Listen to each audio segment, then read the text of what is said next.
Welcome back to College Conversations. I'm Dr. Fedor, and I help you navigate college. Please remember to hit subscribe, like, and share this video with other students who also might find it helpful. I have many students email me and ask me for advice with career planning, and specifically, how can they make themselves stand out in the job market? Like, how can they differentiate themselves? So today I have Dr. Samra, who's a strategy expert, here to talk to us about how to differentiate yourself in the job market. Thanks for coming.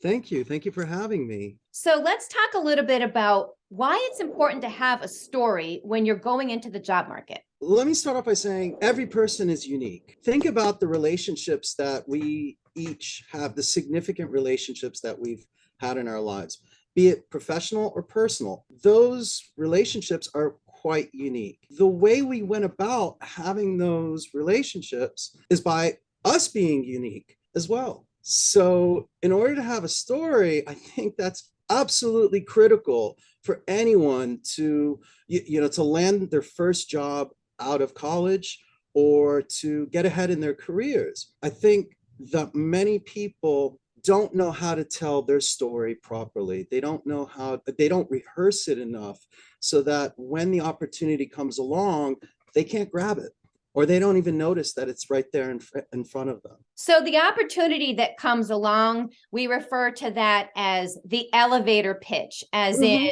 what would you say to someone in 90 seconds or less if you were randomly on an elevator and then you realize that the person standing next to you is an important person, a key person in your industry, you're trying to break into that industry? Do you teach students to have an elevator pitch? Absolutely. It doesn't matter whom you're going to speak to or speak with. It just matters that you keep practicing that pitch. I often joke that my sons will hear me, talking to myself in the shower sometimes, and they'll be like, "Well, Dad, what are you doing?" And it's like, well, no, I have to practice what is my story. I just have to keep rehearsing it. It's like a Broadway show, right? I mean, those actors are not just doing it one time and then that's it. No, they're constantly rehearsing, and that's why they're so amazing at their profession. So I'm nothing special.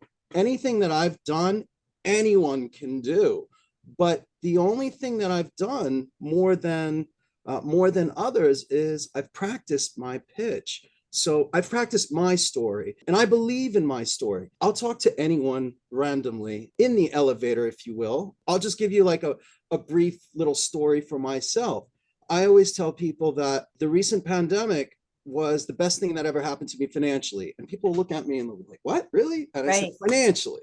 Right. And then I'll tell people, well, I lost a considerable amount on the markets last year.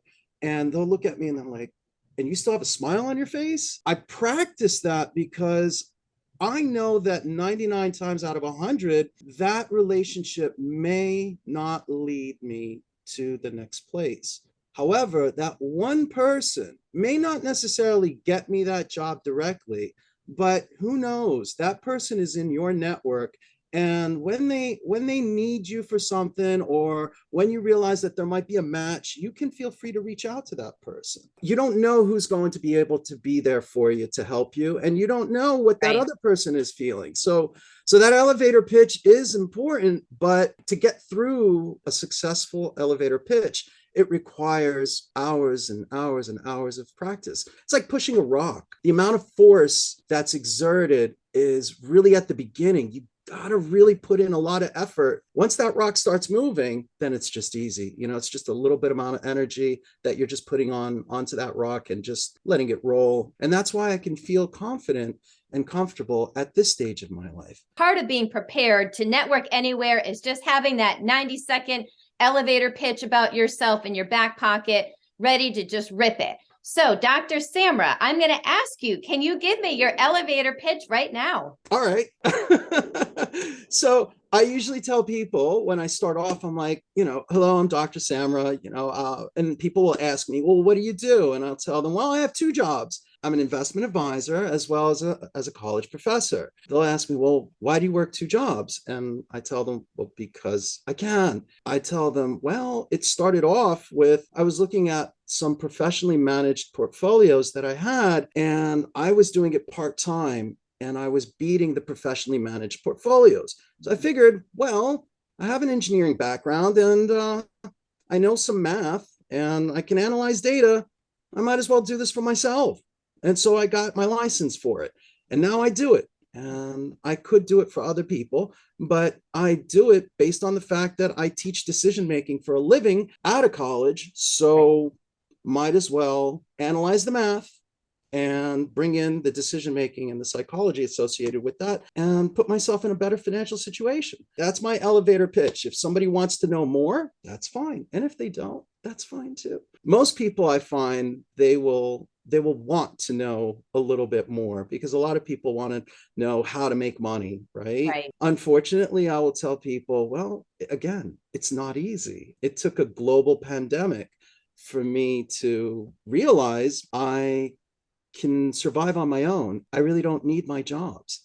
And that, when you have that kind of confidence, that's when I can either walk away from the people and then Right. I'll find people, well, hey, do you have a business card? I'm like, we still use business cards? Right. Yeah, right. So, I'll tell them, just look me up on LinkedIn or, Yeah. do a Google search of my name and reach out to me, shoot me an email. And I usually answer unless it's put in the spam in the trash folder. Other than that, I'll answer them. So Okay. that's pretty much it. I know it was a little more than 90 seconds, but that is what I usually tell people. And most of the time people want to know a little bit more and then they'll just walk away. But if I was able to bring a smile to their face and Sure. add a little bit more value to their lives, then I did my job. Actually, that's another thing. You got to believe your story as well. Right. Believing your story and say it with conviction. Correct. And usually if it's something that you're passionate about, that helps too. It's say your story should be something that you're passionate about doing and achieving in your life. And usually the 90-second elevator pitch is somewhat of an icebreaker too, because people will ask follow-up questions and then that kind of starts the conversation. Getting out of one's comfort zone is very, very difficult. It's very necessary that we do that, right? When at the right times. If people actually look me up, they'll notice they'll be like, well, Yasser has been at his job for almost 2 decades. So what's he talking about, taking risks and he's never left. Well, I did engineering. And so in engineering, we're taught not to take risks, right? I mean, you're not going to build a building with shoddy materials, right? I mean, let's build a bridge that might collapse, that has a probability of 10% of collapsing. No, we do not do that at all in engineering. We're told that you have to build in like a safety factor as well, right? So it can handle way beyond the weight that it's supposed to. I had to unlearn that. I had my job and it's like, oh, wow, I got a tenure track position. Great. I got tenure. Yay. I'm not going to do anything else because I should just be happy with what I have. What's the worst that's going to happen if you take some risks with your finances? What's going to happen, Janice? I'm going to be bankrupt? Is bankruptcy worse than my being dead? I mean, honestly, I know it sounds morbid, but again, being in New York City in March of 2020, without a mask, without any social distancing, that was a huge risk that I took. That's probably the biggest risk that I've ever taken in my life. I looked at it as, if I have a wealth of knowledge in one particular field, it's my duty to share that with others. I mean, that's what we do with our dissertations. We're the expert of this much information.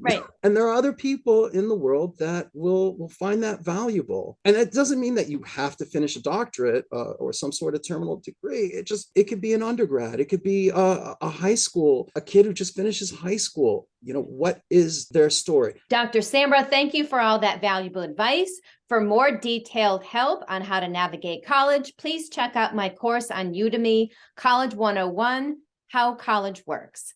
And remember to keep learning.